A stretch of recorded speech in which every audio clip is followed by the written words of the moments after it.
Do you need to come up with brilliant ideas or find inspired solutions to any problem? Tony Buzan is the world's leading author and top lecturer on the brain and learning.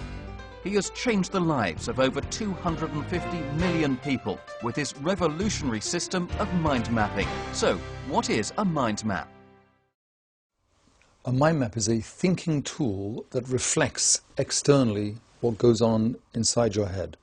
The mind map was like a Swiss army knife for the brain. Anything I wanted to do in terms of thinking, contemplation, cognition, remembering, creating, the mind map was the ideal tool for that.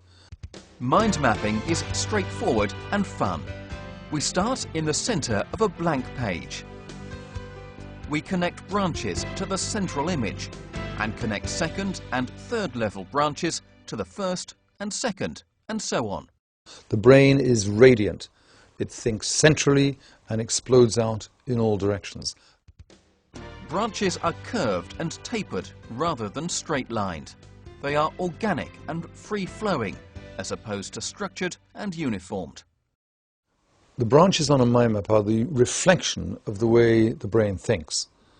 So when you think of anything, if you think of chair, you have your picture and then you have your associations off that. The brain thinks by imagination and association.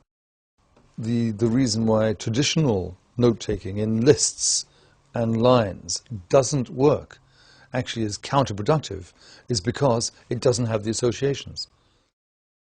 If you don't have associations, you don't have connection. If you don't have connection, you don't have memory and you don't have thinking.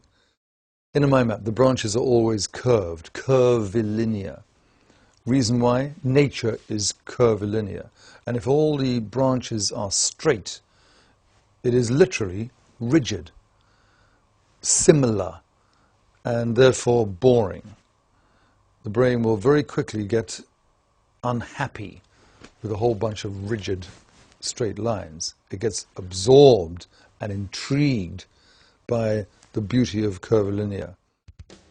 We add one word to each branch.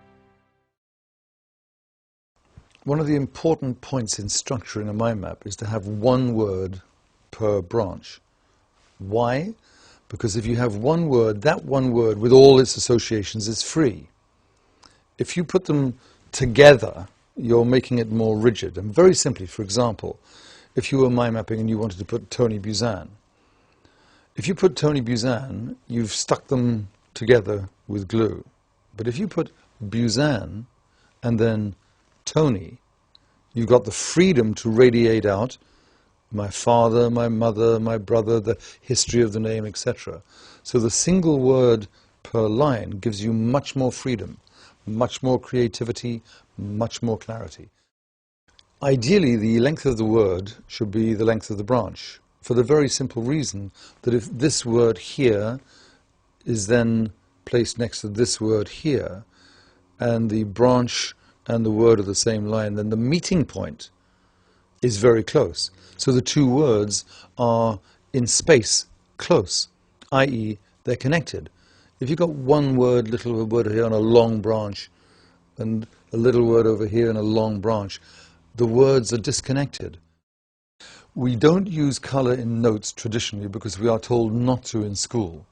All the research says exactly the opposite should be so.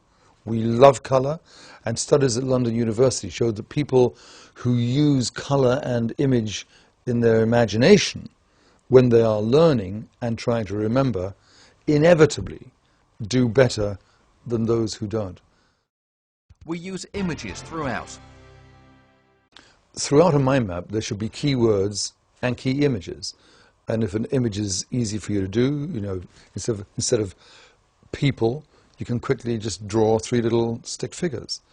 The image is a picture. The picture is worth 1,000 words. Another important point about the use of images, the use of associations, is that all the great geniuses did that.